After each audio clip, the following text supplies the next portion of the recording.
Livre des Actes des Apôtres. Chapitre 19. Pendant qu'Apollos était à Corinthe, Paul traversait le haut pays. Il arriva à Éphèse où il trouva quelques disciples. Il leur demanda « Lorsque vous êtes devenus croyants, avez-vous reçu l'Esprit Saint ?» Ils lui répondirent « Nous n'avons même pas entendu dire qu'il y a un Esprit Saint. » Paul reprit « Quel baptême avez-vous donc reçu ?» Ils répondirent « Celui de Jean le Baptiste. » Paul dit alors « Jean donnait un baptême de conversion.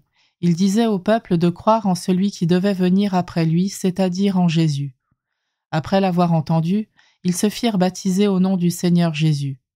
Et quand Paul leur eut imposé les mains, l'Esprit Saint vint sur eux et ils se mirent à parler en langue mystérieuse et à prophétiser. Ils étaient une douzaine d'hommes au total. Paul se rendit à la synagogue où pendant 3 mois il prit la parole avec assurance. Il discutait et usait d'arguments persuasifs à propos du royaume de Dieu. Certains s'endurcissaient et refusaient de croire. Devant la multitude, ils dénigraient le chemin du Seigneur Jésus. C'est pourquoi Paul se sépara d'eux. Il prit les disciples à part et s'entretenait chaque jour avec eux dans l'école de Tyrannos. Cela dura 2 ans, si bien que tous les habitants de la province d'Asie, juifs et grecs, entendirent la parole du Seigneur.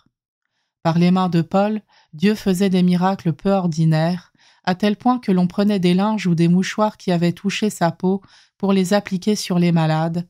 Alors les maladies les quittaient et les esprits mauvais sortaient.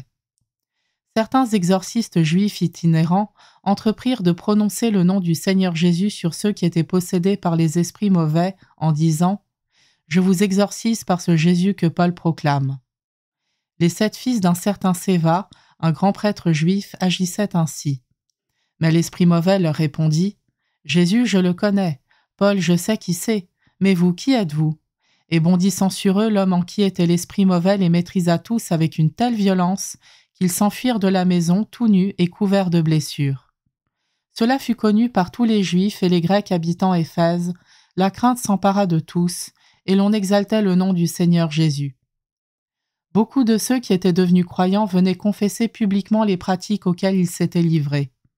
Bon nombre de ceux qui avaient pratiqué les sciences occultes rassemblaient leurs livres et les brûlaient devant tout le monde. On en évalua le prix, cela faisait 50 000 pièces d'argent. Ainsi, par la force du Seigneur, la parole était féconde et gagnait en vigueur. Après ces événements, Paul forma le projet de passer par la Macédoine et la Grèce pour aller à Jérusalem. Il disait « Après être allé là-bas, il faudra que je voie également Rome. » Ayant alors envoyé en Macédoine 2 de ses auxiliaires, Timothée et Éraste, lui-même resta un certain temps dans la province d'Asie. C'est à cette époque qu'il y eut des troubles non négligeables à propos du chemin du Seigneur Jésus. Un orfèvre nommé Démétrios, qui fabriquait des sanctuaires d'Artémis en argent, procurait aux artisans des bénéfices non négligeables. Il les réunit avec les ouvriers qui exerçaient des métiers du même genre et il leur dit « Mes amis, vous savez que ces bénéfices sont la source de notre prospérité. Or, vous voyez bien et vous entendez ce que l'on dit, non seulement à Éphèse, mais dans presque toute la province d'Asie, ce Paul, par sa persuasion, a dévoyé toute une foule de gens en disant que les dieux faits de main d'homme ne sont pas des dieux. Cela risque non seulement de jeter le discrédit sur notre profession, mais encore de faire compter pour rien le temple d'Artémis, la grande déesse, et bientôt de la priver de son prestige, elle qui est adorée par toute l'Asie et le monde entier. » Remplis de fureur, les auditeurs criaient « Grande est l'Artémis des Éphésiens !» La confusion gagna la ville entière, et les gens se précipitèrent tous ensemble au théâtre, en y entraînant avec eux les Macédoniens Gaïos et Aristarque, compagnons de voyage de Paul. Or Paul voulait rejoindre l'assemblée du peuple, mais les disciples ne le laissaient pas faire, et quelques-uns des dirigeants de la province qui étaient ses amis lui envoyèrent un message pour l'exhorter à ne pas s'exposer en allant au théâtre. Les uns criaient une chose, les autres une autre. En effet, l'assemblée était en pleine confusion, et la plupart ne savaient même pas pourquoi ils étaient réunis.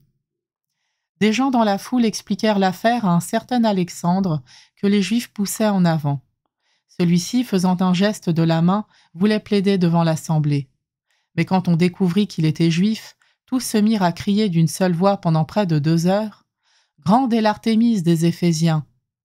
Le secrétaire de la cité, ayant calmé la foule, prit la parole. « Éphésiens, quel homme en ce monde ignore que la cité d'Éphèse est la gardienne du temple de la grande Artémis et de sa statue tombée du ciel? Cela est incontestable. Il vous faut donc garder votre calme et éviter toute action précipitée. Vous avez amené ici ces hommes qui n'ont commis ni vol sacrilège ni blasphème contre notre déesse. Si donc Démétrios et les artisans qui l'accompagnent ont un grief contre quelqu'un, il existe des jours d'audience et il y a des proconsuls, qu'ils portent plainte. Mais si vous avez d'autres requêtes, cela se réglera à l'assemblée prévue par la loi. En effet, avec l'affaire d'aujourd'hui, nous risquons d'être accusés d'émeute, car nous ne pourrons alléguer aucun motif pour rendre compte de ce rassemblement. » Ayant ainsi parlé, il renvoya l'assemblée.